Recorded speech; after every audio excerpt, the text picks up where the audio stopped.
The sky above Xeris burned a toxic crimson, choked with industrial particulates that never fully settled. From his underground repair bay, Kaido-san could still make out the ominous red glow filtering through the ventilation ducts, a constant reminder that this mining colony planet was slowly killing itself in the name of Heliox Corporation profits. Kaido wiped the sweat from his brow, leaving a streak of machine oil across his forehead. At 32, his hands already showed the permanent calluses and micro-scars of a lifetime spent disassembling and rebuilding the complex machinery that kept Xeris functioning. His position as a mechanical engineer and assembly technician afforded him a slightly better living than most colonists. But the weight of corporate presence was inescapable. The neural radio embedded in his workstation crackled suddenly, cutting through the mechanical hum of the repair bay. Kaido instinctively touched the interface panel to enhance the signal. "Attention all Xeris citizens," the announcement began, the artificial cheerfulness of the corporate AI barely masking the cold authority beneath. "Your attendance is requested at Central Square for the 512th crystallization ceremony. Attendance is mandatory for all citizens with clearance level 3 and above. The ceremony begins at 1800 hours sharp. Heliox Corporation thanks you for your continued compliance." Kaito might have ignored the announcement like the dozens of others that interrupted his work daily. But something in the message caught his attention. The 512th crystallization ceremony. He had been on Xeris for nearly 7 years and had never heard of such an event. His security clearance as a mechanical specialist had only recently been upgraded to level 3 following his work on the governor's private shuttle. "Trin," he called to his workshop AI, "what's a crystallization ceremony?" The small holographic projection of a service droid materialized above his workstation. "I'm sorry, Kaido. That information is restricted to clearance level 4 and above. Would you like me to submit an information request on your behalf?" Kaido shook his head. Information requests were tracked, and his curiosity wasn't worth the scrutiny. Instead, he opened a private communication channel to Mako, a fellow engineer who had been on Xeris longer than almost anyone else in the colony. "Mako, you hear about this ceremony thing?" Kaido asked without preamble, when the grizzled face of his colleague appeared on the screen. Mako's expression darkened immediately. "Don't go," he said, his voice dropping to a whisper despite the encrypted channel. "Call in sick. Break your leg if you have to." "What? Why? What is it?" Mako glanced over his shoulder before leaning closer to the camera. "It's how they maintain control of the indigenous population. They cement an alien girl's legs into the ground, alive, to test their genetic resistance. It's sick. Kaido. Just corporate showing their power." "That can't be legal," Kaido said, feeling his stomach turn. "The Interplanetary Rights Commission would shut them down immediately." Mako laughed bitterly. "Legal? Boy, we're 40 light-years from Earth. Heliox owns this entire star system. They write the laws here." He sighed heavily. "The native Vex have certain genetic properties Heliox wants to study. Something about their cellular regeneration. The company says the ceremonies are necessary research, but it's just a demonstration of power, keeping the remaining Vex population in line." Kaido felt his hands clench into fists. "And nobody does anything?" "What can we do? Security is everywhere. Anyone who speaks up disappears into the detention centers beneath Sector 7. Mako's eyes darted nervously again. "Look, I've said too much. Just don't do anything stupid. Keep your head down like the rest of us." The communication ended abruptly, leaving Kaido staring at his reflection in the blank screen. His own dark eyes looked back at him, filled with a growing sense of unease. The son of a Vietnamese father and Japanese mother, Kaido had grown up hearing stories of historical oppression on Earth. His grandparents had instilled in him a deep sense of justice, a moral compass that had guided him through his life on the frontier colonies. As the time approached 1700 hours, Kaido made his decision. He would attend the ceremony, not out of compliance, but to witness firsthand what Heliox was doing on this planet. Perhaps there was nothing he could do, but he couldn't simply ignore what was happening either. He cleaned himself up, changed into his corporation-issued formal uniform, and made his way toward Central Square. The underground passages of the colony were crowded with other workers, all moving in the same direction, with expressions ranging from curiosity to grim resignation. Few spoke, and those who did kept their voices low. Central Square was the largest open space in the colony, an artificial cavern carved from the bedrock of Xeris and reinforced with crystalline supports that mimicked the natural formations of the planet's surface. The ceiling projected an artificial sky, currently displaying the same toxic red that permeated the actual atmosphere above, though without the harmful particulates. A stage had been erected at the center of the square, surrounded by security officers in the midnight blue uniforms of Heliox's private military. Their faces were concealed behind reflective visors, but their posture communicated an unmistakable warning. No disruptions would be tolerated. Kaido positioned himself near one of the maintenance access corridors, a habit born from years of needing quick escape routes when machinery malfunctioned. From his vantage point, he could see the stage clearly, while remaining partially obscured by a structural column. At precisely 1800 hours, the lights in Central Square dimmed, and a spotlight illuminated the stage. Orlin Vrax, Heliox's genetic director for the Xeris colony, stepped forward. His tall, thin frame was accentuated by his tailored suit, and his pale skin seemed almost translucent under the harsh light. "Citizens of Xeris," Vrax began, his amplified voice echoing throughout the cavern. "We gather today to witness the continuing progress of Heliox Corporation's genetic research program. Through ceremonies such as this, we expand our understanding of the unique properties found in indigenous species, furthering humanity's dominance across the stars." Kaido felt a chill run down his spine as Vrax continued his speech, filled with corporate euphemisms for what was clearly a public display of cruelty. The crowd remained silent, their faces impassive, trained by years of corporate conditioning to show no reaction. "Today," Vrax announced with clinical detachment, "we will observe the effects of our latest nanocrystalline cement compound on subject VAX 512. At his signal, 2 security officers dragged a figure onto the stage. Kaido's breath caught in his throat. The alien girl appeared almost human at first glance.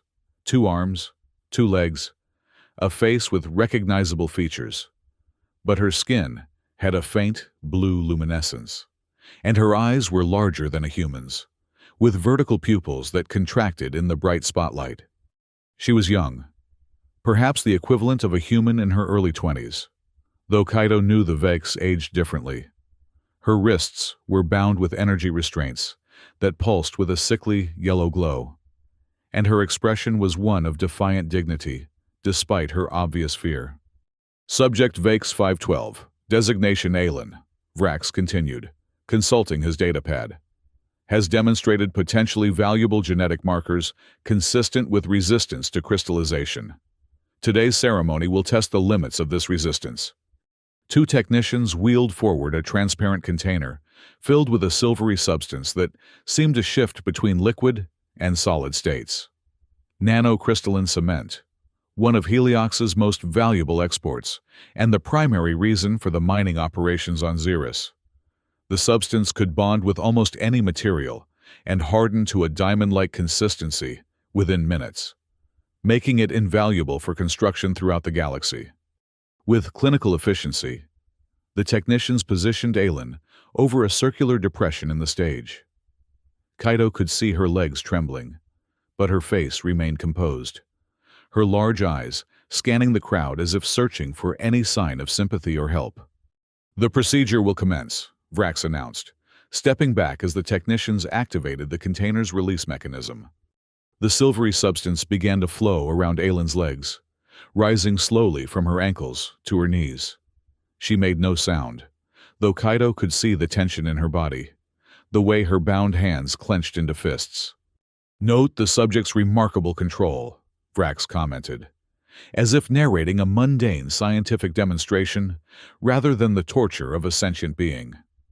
Previous subjects typically display significant distress at this stage. Kaito felt sick. The crowd around him remained silent, their expressions carefully blank, but he could sense their discomfort, their shame at being forced to witness this atrocity. Yet, no one moved. No one spoke. The weight of corporate control pressed down on all of them, as suffocating as the toxic atmosphere above. As the cement continued to rise, Kaito noticed something unexpected. Where the silvery substance touched Aylin's skin, a faint glow appeared, the same blue luminescence that naturally emanated from her, but stronger, more concentrated. Was this the resistance Vrax had mentioned? Fascinating, Vrax murmured, stepping closer to observe. The subject's cellular response is even more pronounced than our preliminary tests indicated. Kaito's mind raced. As a mechanical engineer, he had worked extensively with nanocrystalline cement, understanding its properties and weaknesses. If Aylin's body was somehow resisting the crystallization process, there might be a way to... No. The thought was madness. What could he, one engineer among thousands, possibly do against the full might of Heliox Corporation?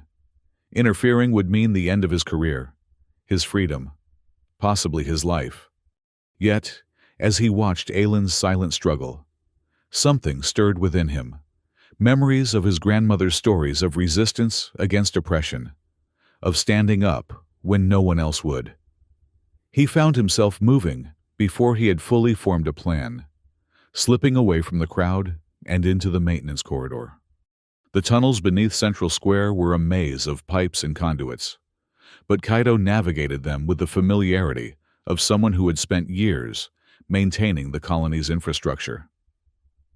He made his way to a storage unit where emergency repair equipment was kept, quickly gathering the tools he would need.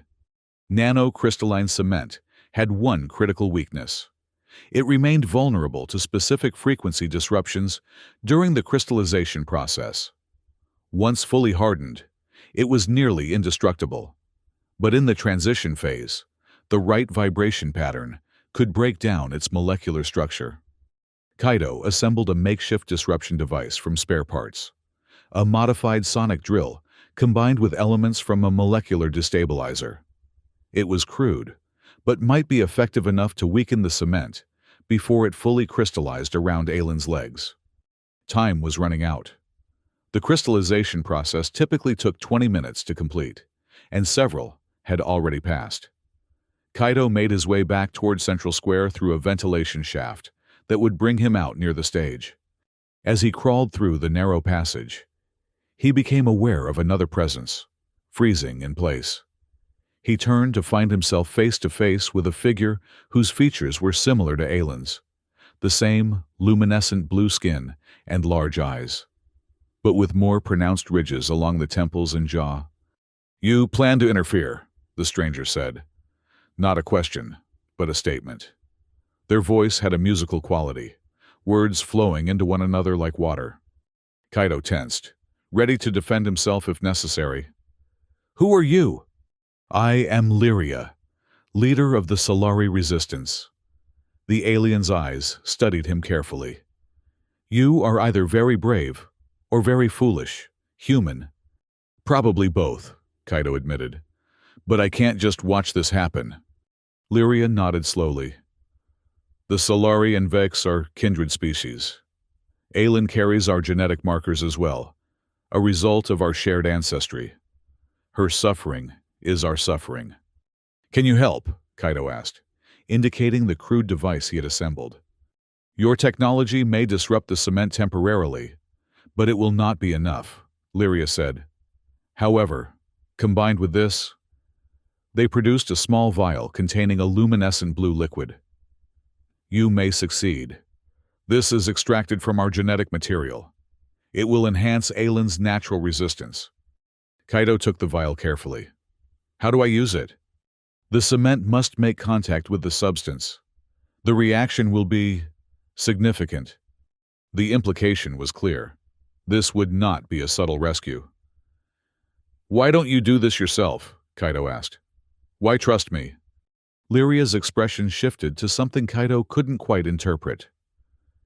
"Helioc's security systems are calibrated to detect our biosignatures. I would be identified before reaching the stage. You, however, have access and human privilege." Their eyes held his. "Will you help our people?" Kaito sang. The fact that Lyria knew his name should have alarmed him, but somehow it didn't. "Yes," he said simply. Lyria nodded.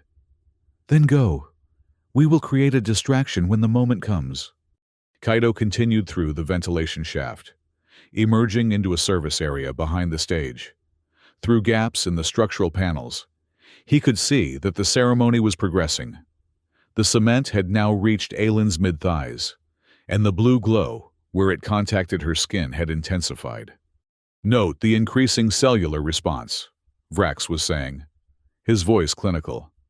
"The subject's genetic resistance is attempting to counter the crystallization process, but will ultimately fail as the molecular bonds strengthen." Kaito carefully modified his disruption device, incorporating Lyria's vial into the emission array. If his understanding was correct, the device would not only disrupt the cement's crystalline structure, but also catalyze a reaction with Aylin's genetic resistance. Moving to the edge of the stage, Kaito waited for an opportunity. Security was focused on the crowd, not expecting a threat from the maintenance area. He needed just a few seconds to activate the device and retreat. As if sensing his thoughts, a commotion erupted on the far side of Central Square. Shouts and the sound of breaking glass drew the attention of several security officers. Lyria's promised distraction. Kaito moved. In one fluid motion, he slipped onto the stage, activated the disruption device, and tossed it directly into the cement around Aylin's legs. For a heartbeat, nothing happened. Vrax turned, his expression shifting from surprise to outrage. Security officers began to move toward Kaito, weapons raised. Then, the cement began to glow. Not the silvery gray of the nanocrystalline material, but a vibrant blue that pulsed with increasing intensity. The surface of the cement rippled as if alive. "What have you done?" Vrax demanded, backing away from the unexpected reaction. Kaito didn't answer. He looked at Aylin, meeting her eyes for the first time. There was surprise there, and something else, a spark of hope.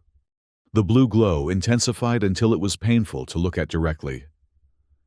Kaito shielded his eyes as a wave of energy pulsed outward from where the cement met Aylin's skin. The crystalline structure began to fracture, cracks spreading rapidly through the hardening material. With a sound like shattering glass, the cement exploded outward in a shower of glittering fragments. Aylin stumbled forward, free of her bonds, the energy restraints around her wrists shorting out in the aftermath of the reaction. Chaos erupted in Central Square. The crowd, stunned by the display, began to move, some fleeing in panic, others surging forward in a sudden, unexpected show of solidarity. Security forces found themselves overwhelmed by the sheer number of people in motion. Kaito reached for Aylin, who swayed unsteadily on her newly freed legs. "Can you walk?" he asked urgently. She nodded, her large eyes fixed on him with an intensity that seemed to look through to his very core. "You freed me," she said, her voice musical like Lyria's, but distinct, with harmonics that seemed to resonate in his chest. "We need to go. Now." Kaito supported her as they moved toward the maintenance access, even as security officers struggled to restore order. They had almost reached the access panel when Vrax's voice cut through the chaos. "Stop them! The subject must not escape!" A security officer appeared before them, weapon raised. Kaito tensed, preparing to shield Aylin with his body if necessary. But before the officer could fire, a crystalline shard struck him from behind. He crumpled to the ground, revealing Lyria standing there, more crystal fragments hovering in the air around them. "Quickly," Lyria urged, gesturing toward the access corridor. The Resistance has established a secure route. Kaido and Aelin followed Lyria into the maintenance tunnels, the sounds of chaos in Central Square fading behind them.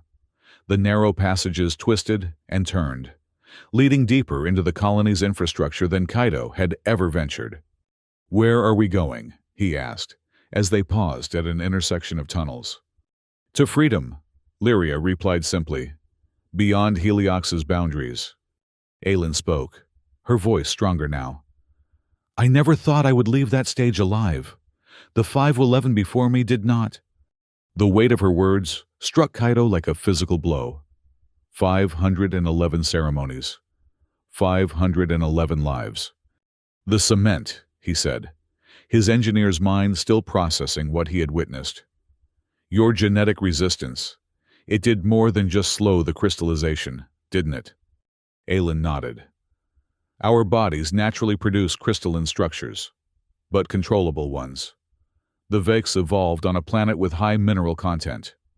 What Heliox does not understand is that we do not resist their cement. We communicate with it." "Communicate?" "At a cellular level," Lyria explained, as they continued moving through the tunnels. "The nanoparticles in their cement are similar enough to our natural biochemistry that we can, with sufficient concentration, influence their behavior.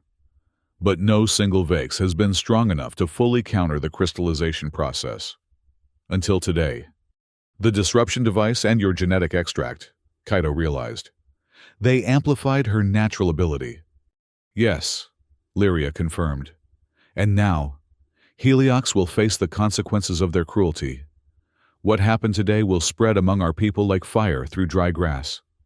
The tunnels eventually opened into a larger chamber, where a group of both aliens and humans waited.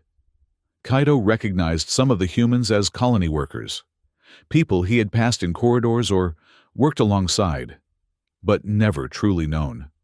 "The underground," Lyria explained, seeing his surprise.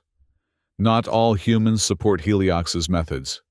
Some have joined our cause." A tall, broad-shouldered man stepped forward. "Kaido Sang," he said, extending his hand. "I'm Darius, Security Coordination for the Resistance. You've just become the most wanted man on Xyrus." Kaido accepted the handshake. "I didn't exactly plan this." "The best revolutions often begin with an unplanned act of courage," Darius replied with a grim smile. "What matters now is what happens next. Heliox will lock down the entire colony.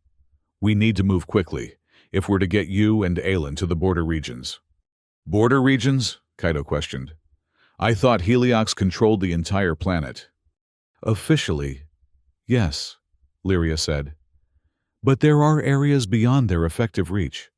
The crystal deserts to the north where their equipment malfunctions. The deep caverns where our people have hidden for generations.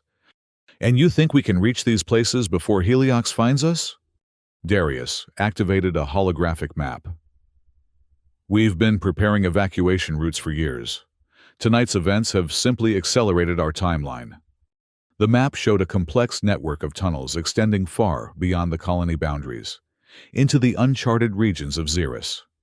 Kaido studied it, his mind automatically calculating distances and potential obstacles.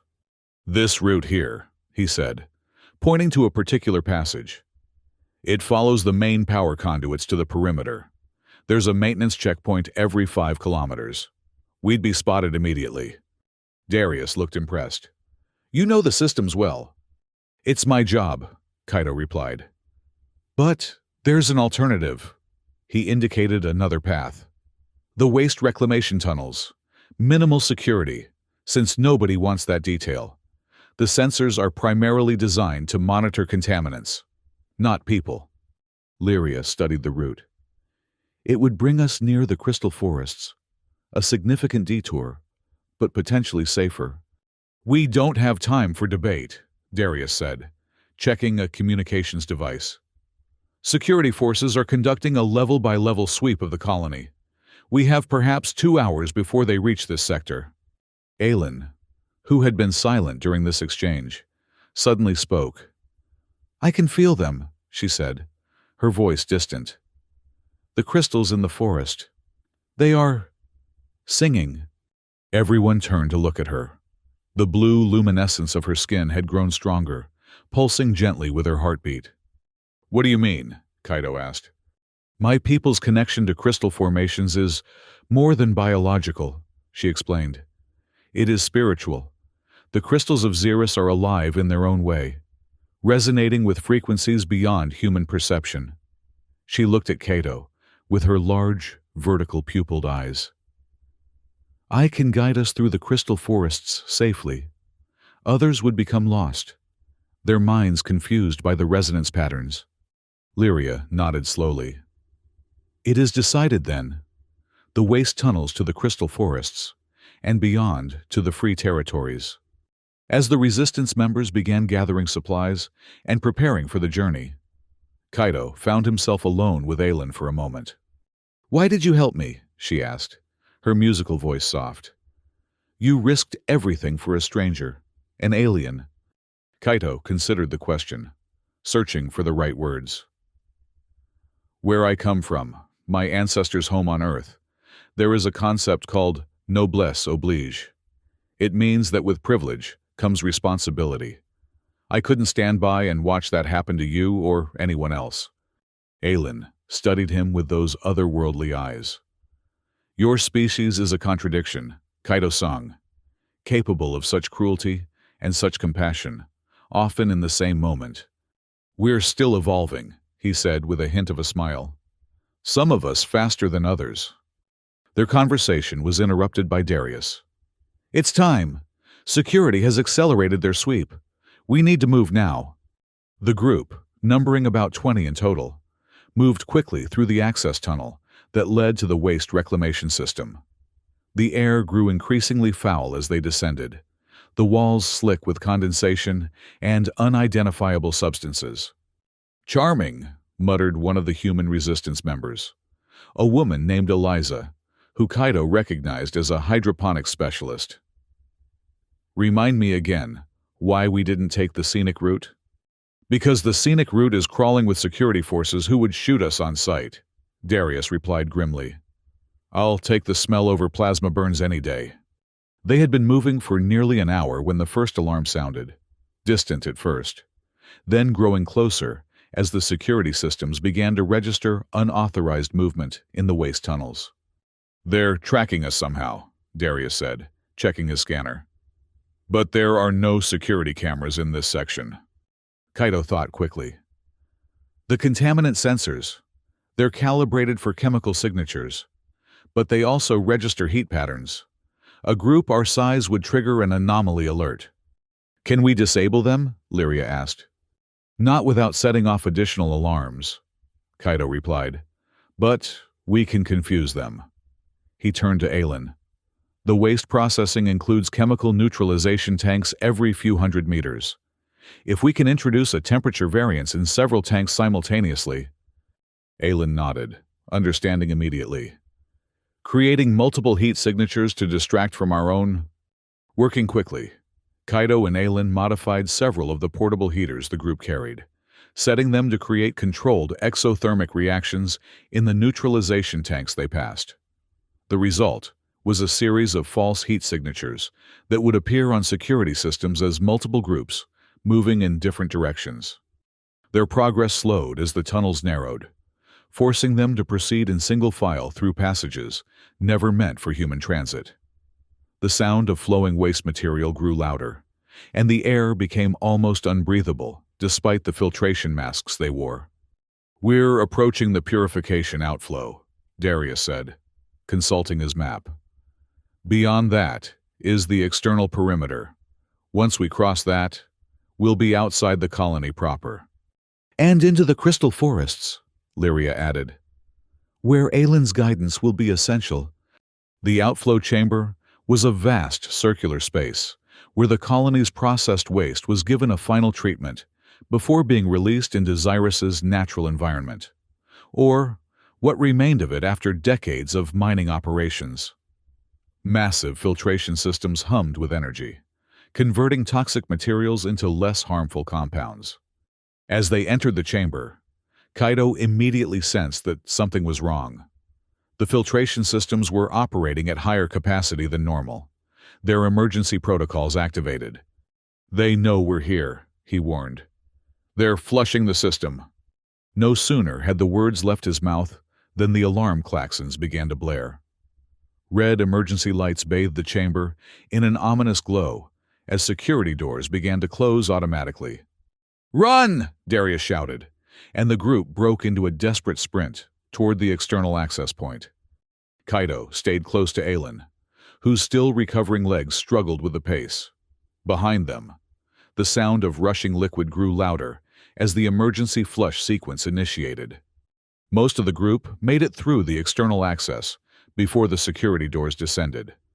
But Kaido, Aelin, and 3 others found themselves cut off, trapped in a section of the chamber rapidly filling with chemically treated waste.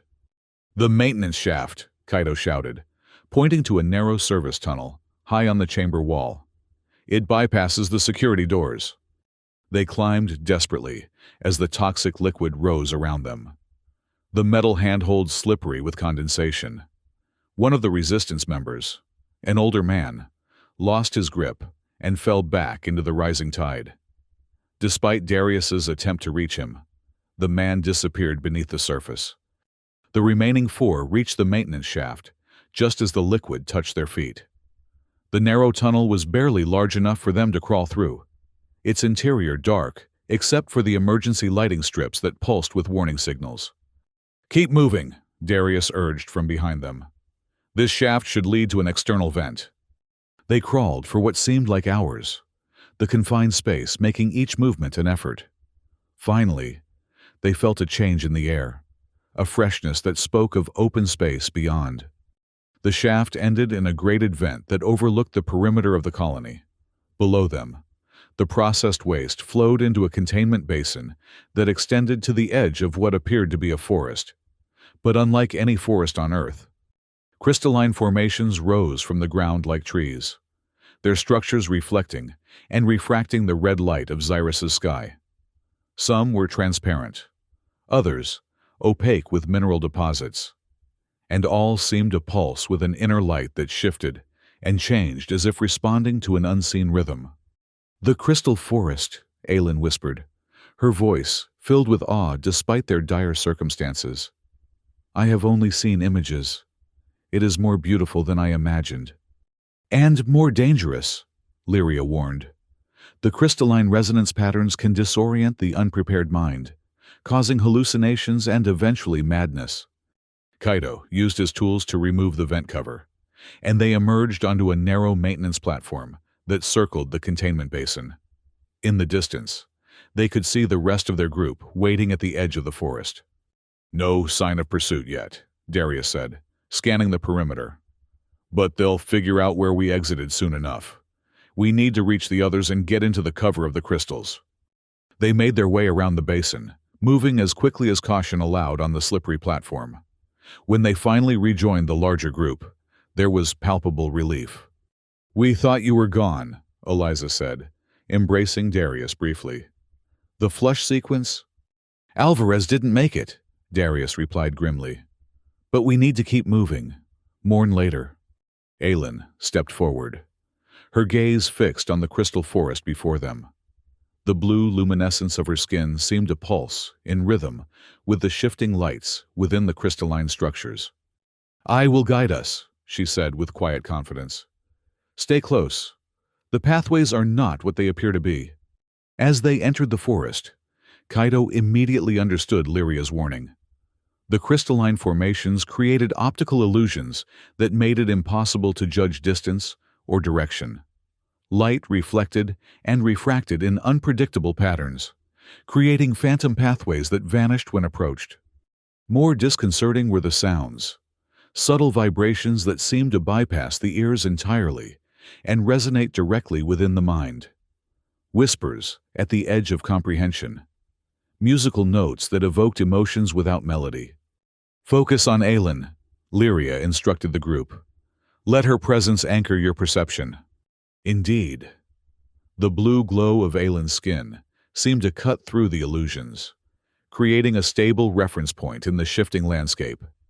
She moved with growing confidence, her earlier weakness forgotten as she connected with the crystalline environment. "The forest recognizes me," she explained as they walked. "It reads the crystalline patterns in my cellular structure and responds accordingly." "You make it sound sentient," Kaito observed. "Not sentient as you understand it," Aelin replied, "but alive in its own way. The entire forest is a single organism, in a sense, each crystal formation connected to the others through resonance patterns that have evolved over millions of years."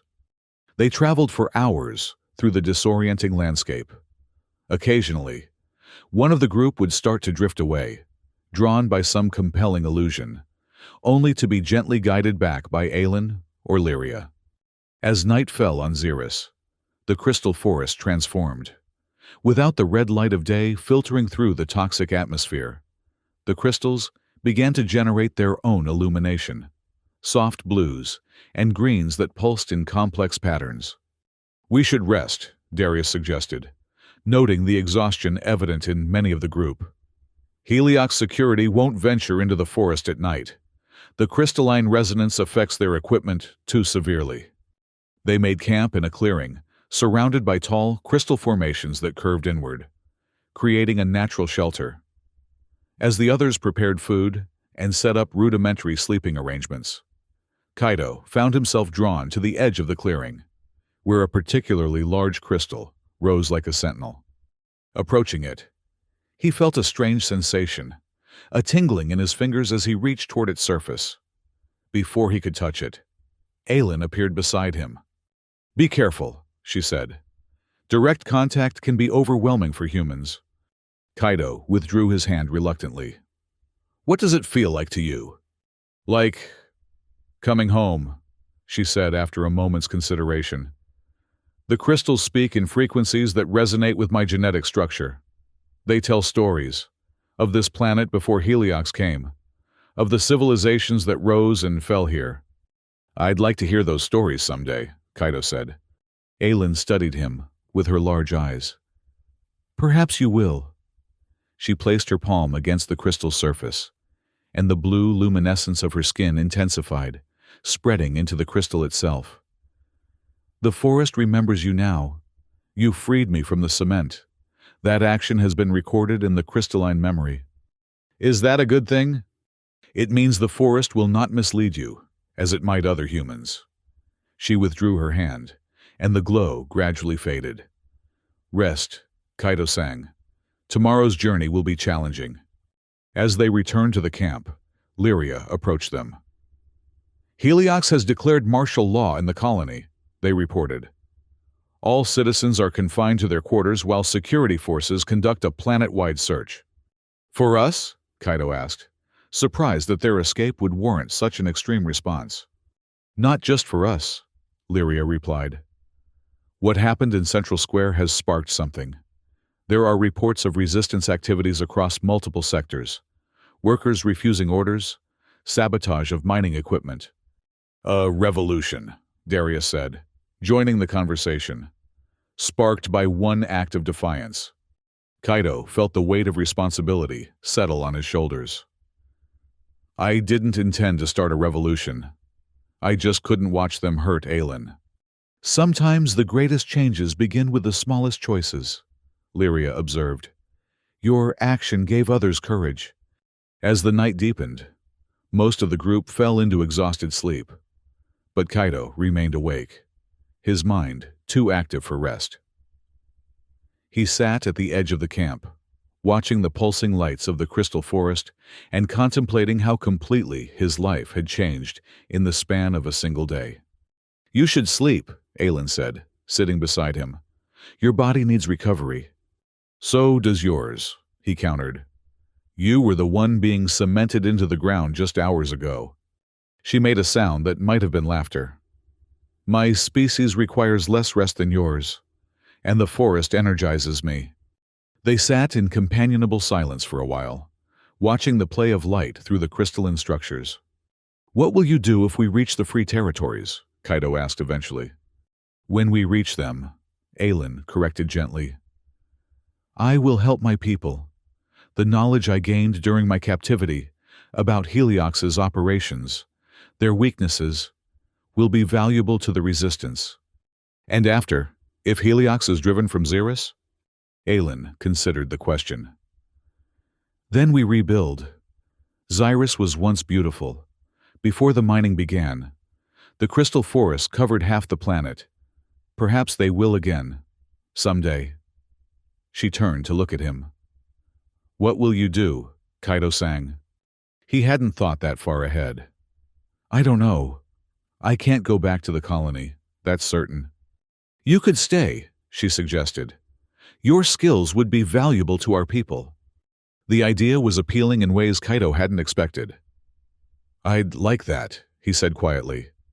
Their conversation was interrupted by a sudden change in the forest's illumination. The gentle pulsing patterns became more rapid, the colors shifting toward deep purples and reds.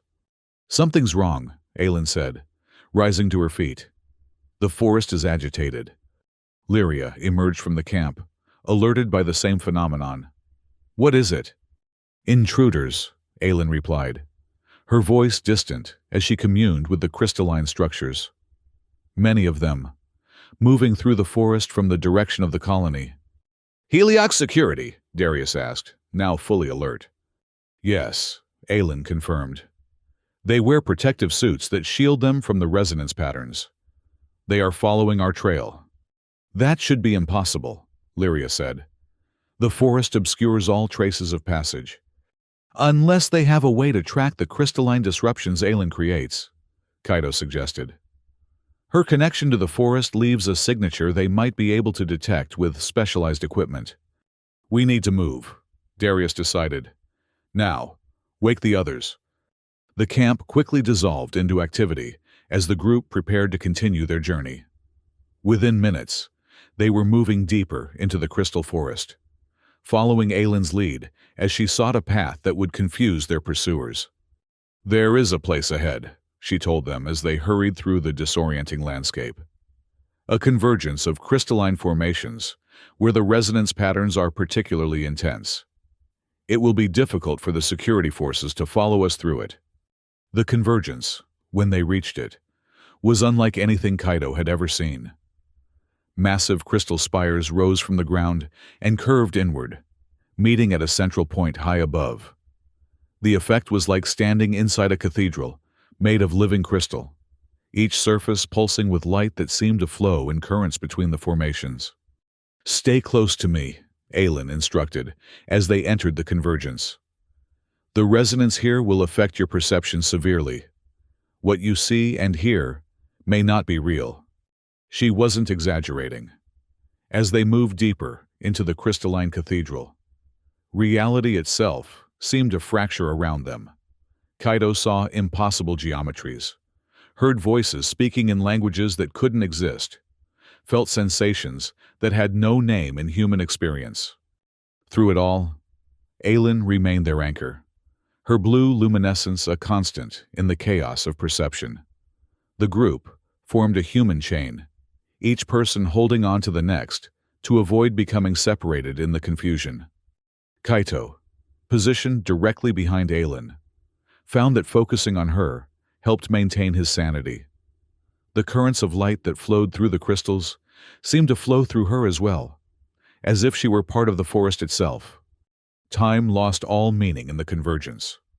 What might have been minutes or hours later, they emerged on the other side, into a section of the forest where the crystal formations were smaller and more widely spaced. Did we lose them? Darius asked. His voice slightly slurred as his mind readjusted to normal perception. Aelin paused, communing with the forest. Yes, they cannot follow through the convergence without Vex's guidance, but they will find another way around eventually. Then we keep moving, Lyria decided. How much farther to the border of the free territories? Half a day's journey, Aelin replied. Beyond the edge of the crystal forest lies the mineral desert. The free territories begin on the far side. The crystal forest gradually thinned as they continued their journey, the formations becoming smaller and more scattered. The atmosphere changed as well. the air growing drier and tinged with mineral dust. By midday, they reached the edge of the forest. Before them stretched a vast expanse of crystalline sand that glittered beneath the red sky like a sea of diamonds. In the far distance, barely visible through the heat haze, rose the dark shapes of mountains. "The mineral desert," Lyria explained. "The sand is composed of microscopic crystal fragments. The resonance patterns are present even here, though less intense than in the forest. Which makes it no less dangerous," Darius added. "The desert's effects are more subtle. Gradual dehydration, disorientation that you don't notice until you're already lost." "And there's no cover," Kaido observed. "If Heliox security catches up to us out there—" "We have no choice," Lyria said firmly. "The free territories lie beyond. We rest here until nightfall, then cross under cover of darkness when the temperature drops." The group took shelter among the last of the crystal formations, rationing their remaining water and preparing for the desert crossing. Kaido used the time to examine his disruption device, which had been damaged during their escape through the waste tunnels. "Can you repair it?" Aelin asked, watching him work. "Partially," Kaido replied. "The emission array is intact, but the power cell was compromised. It might give us one more use, if we need it." "Let us hope we do not," she said. "But your technology, combined with our biology, created something new today, something Heliox will fear." As night fell, the group gathered at the edge of the desert.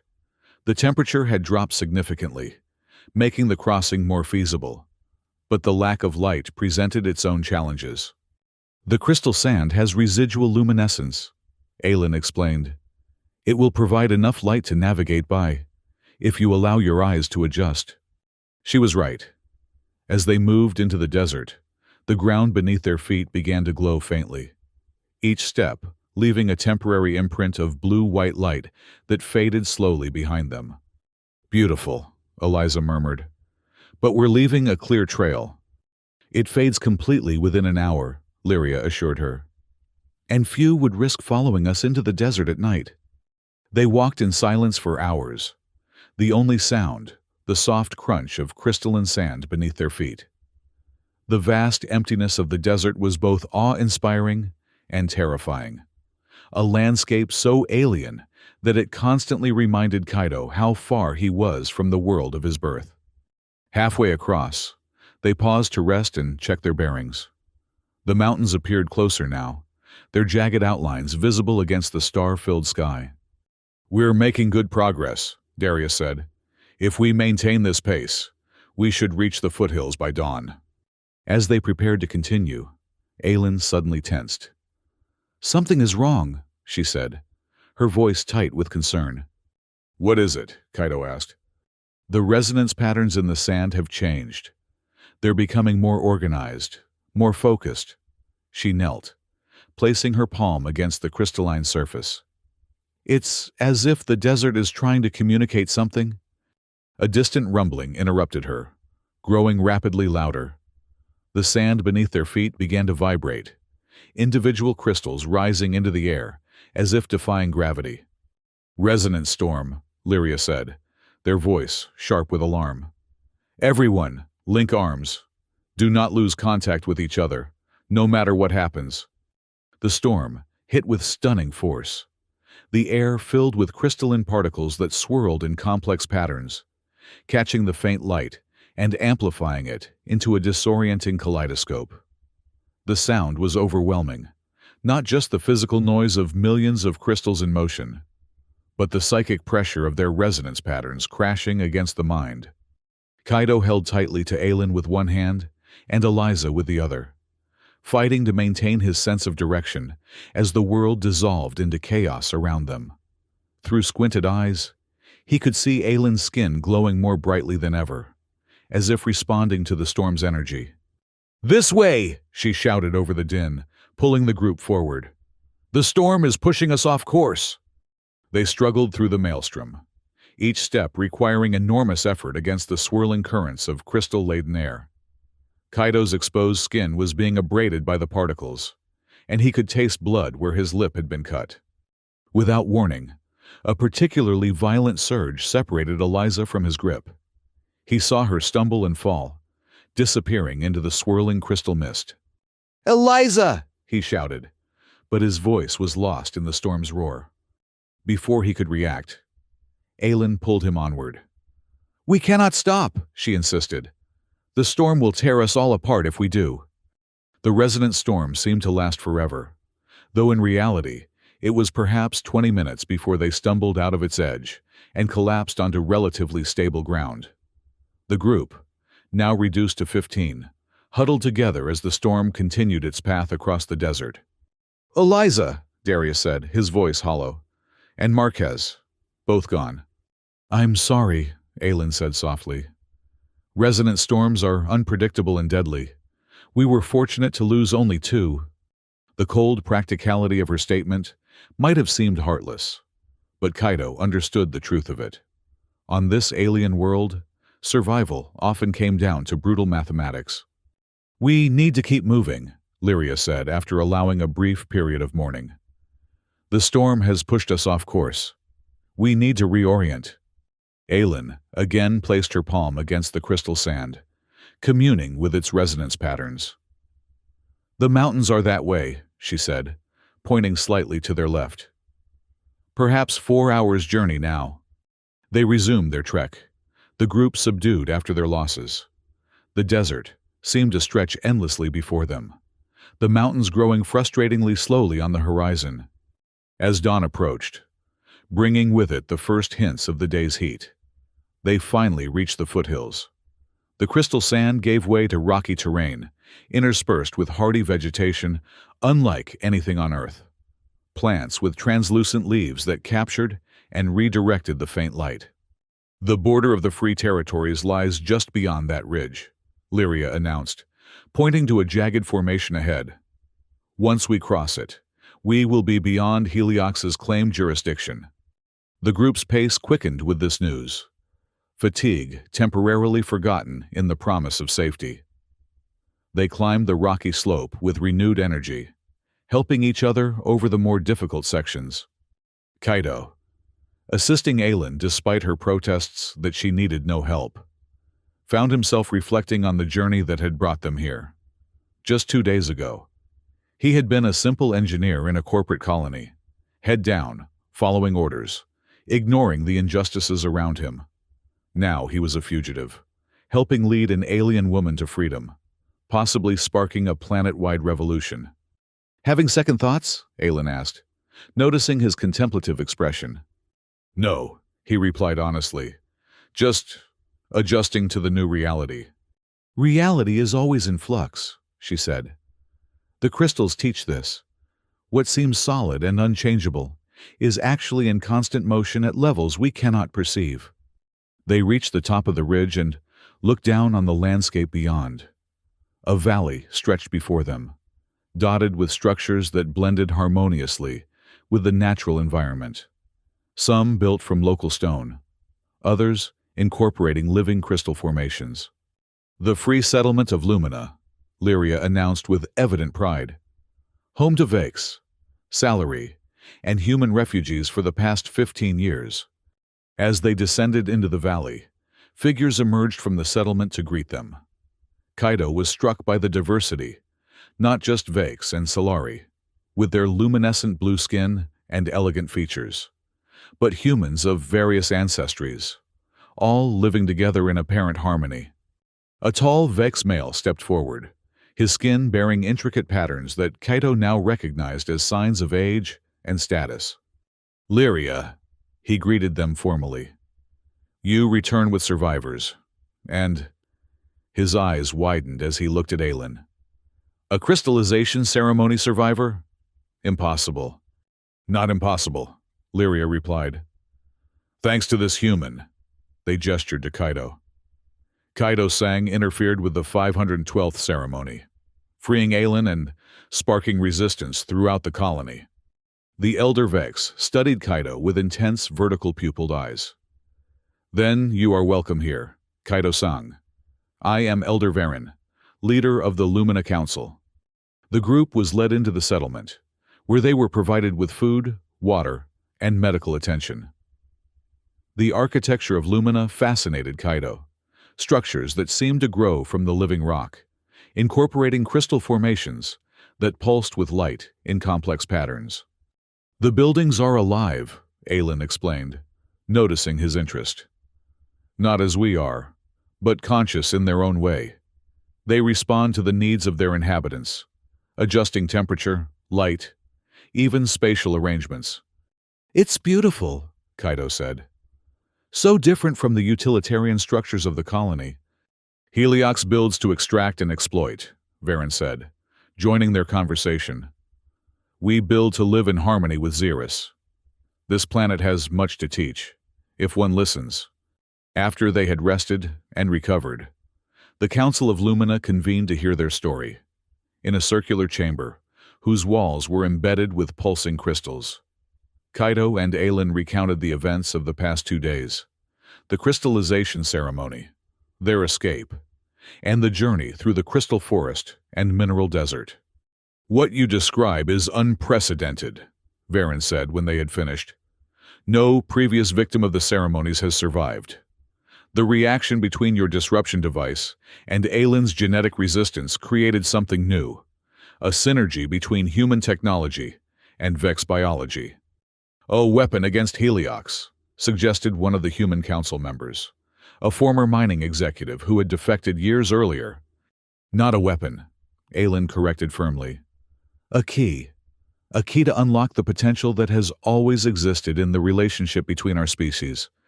Varen nodded slowly. "The implications are significant. If this synergy can be replicated, it could change the balance of power on Xeris." The council discussions continued for hours, debating strategies and possibilities. Eventually, it was decided that a delegation would be sent back to the colony undercover to make contact with the growing resistance movement. Kaido's actions had created an opportunity that could not be ignored. As the meeting concluded, Kaido found himself approached by Varen. "Walk with me," the Elder Vex requested. "There is something you should see." Curious, Kaido followed Varen through the settlement to a structure set apart from the others, a dome of interlocking crystal formations that pulsed with an inner light more intense than those of the other buildings. "This is our memory vault," Varen explained as they entered, "where the collective experiences of our people are stored in crystalline matrices." The interior of the dome was a breathtaking display of light and structure. Crystal formations of various sizes and shapes rose from the floor or descended from the ceiling, each pulsing with patterns that seemed to flow between them like living information. "The crystals of Xeris have unique properties," Varen continued. "They can store information, not just data, as your computers do, but actual experiences, emotions, sensations." He led Kaido to a central formation that rose like a pillar from the floor to the apex of the dome. "Place your hand here," he instructed, indicating a flat surface on the pillar. Hesitantly, remembering Aelin's warning about human contact with the crystals, Kaido placed his palm against the surface. Immediately, he felt a tingling sensation that spread up his arm and into his mind. Then came the visions, flashes of Xeris, as it had been before Heliox arrived. Vast crystal forests stretching to the horizon under a clear sky. Vex and Solari communities living in harmony with the crystalline environment. The complex symphony of resonance patterns that connected all life on the planet. And after that, darker images. The arrival of human mining ships. The destruction of crystal formations. The gradual poisoning of the atmosphere. The first crystallization ceremonies as Heliox scientists sought to understand and exploit the genetic properties of the indigenous population. When Kaido finally pulled his hand away, he was shaking. I had no idea." "Few humans do," Varen said gently. "Heliox has hidden the truth of what they've done here, even from their own people." "Why show me this?" "Because you chose to act when others would not. Because you risked everything to save one life, not knowing the consequences or the history. Such actions define character. Varen's eyes held his. And because you have a role to play in what comes next. What role? Kaido asked, uncertain. That will depend on your choices. But know this.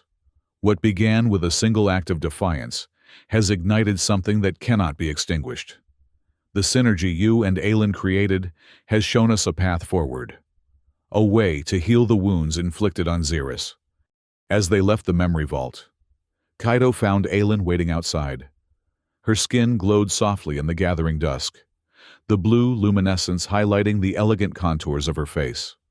Varen showed you the memories, she said, seeing his expression.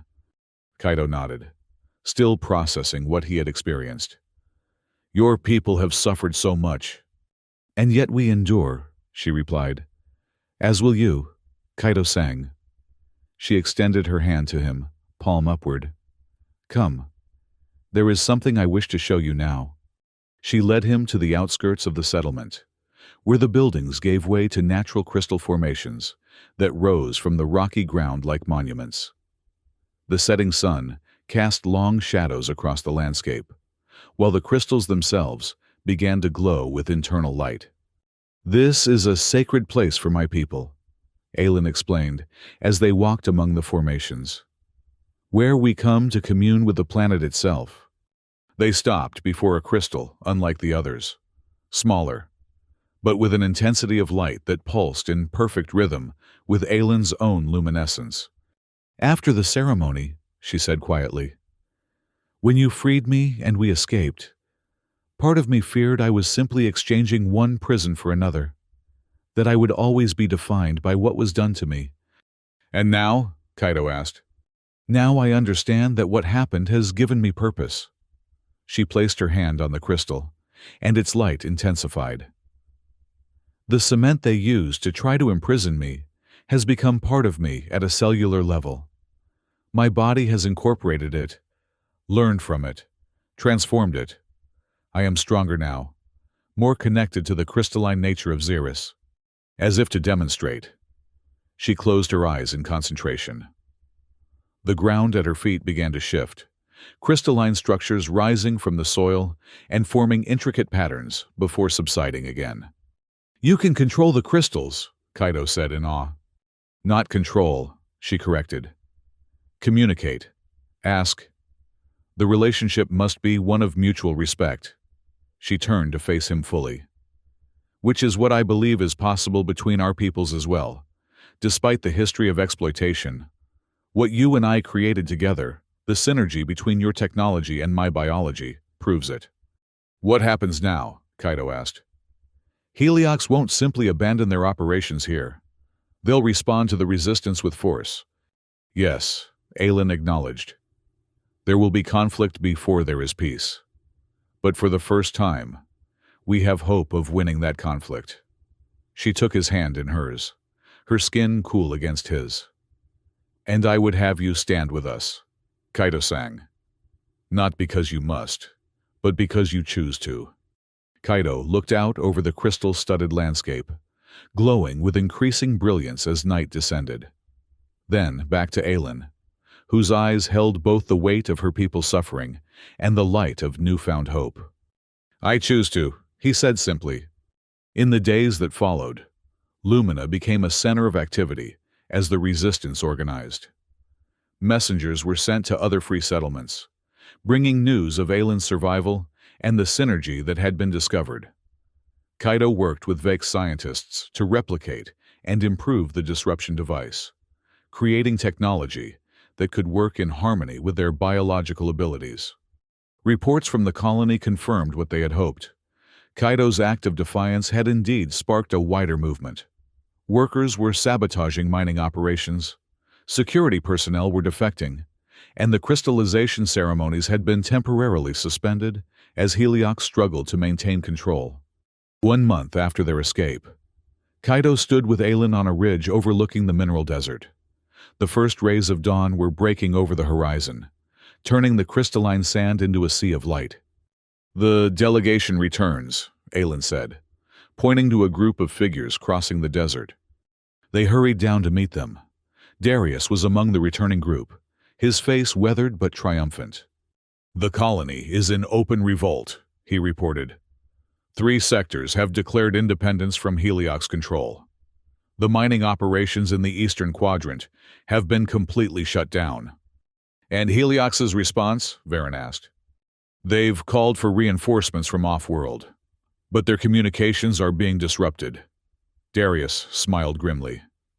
"Apparently, their transmission equipment is experiencing unusual crystalline growth that interferes with the signals." Aelin exchanged a knowing look with Kaido. The synergy they had discovered was being put to effective use. "This is just the beginning," Lyria cautioned. "Heliox will not surrender Xyrus easily. They have too much invested here." "Then, we continue," Varen decided. "Not just to resist, but to reclaim. To heal the wounds inflicted on our planet and forge a new relationship between all who call Xyrus home." As the others dispersed to share the news and continue preparations, Kaido and Aelin remained on the ridge, watching the sun rise over the transformed landscape of their shared struggle. "When I was bound on that stage, waiting for the cement to claim me," Aelin said softly, "I never imagined that moment would lead to this, a real chance for my people's freedom." "And when I decided to interfere," Kaido replied, "I never imagined it would lead me here, to a new home, a new purpose." The crystal formations around them pulsed with light that seemed to flow between them, connecting them in ways that transcended their different biologies. In that moment, standing on the border between the known and the unknown, they embodied the synergy that would reshape Xyrus, not as conqueror and conquered, but as equal partners in creation. Behind them, the free settlement of Lumina glowed with life and purpose. Before them stretched the mineral desert, and beyond it, the colony, not yet free, but awakening to possibility. And beneath their feet, the living crystals of Xyrus sang with a resonance that spoke of futures yet to be written, where the cement of oppression would be transformed into the foundation of something new and beautiful. Aelin's hand found Kaido's, their fingers intertwining as they had on that first desperate day of escape. "We have much work ahead," she said. "Yes," Kaido agreed, returning the gentle pressure of her hand. "And I wouldn't want to be anywhere else."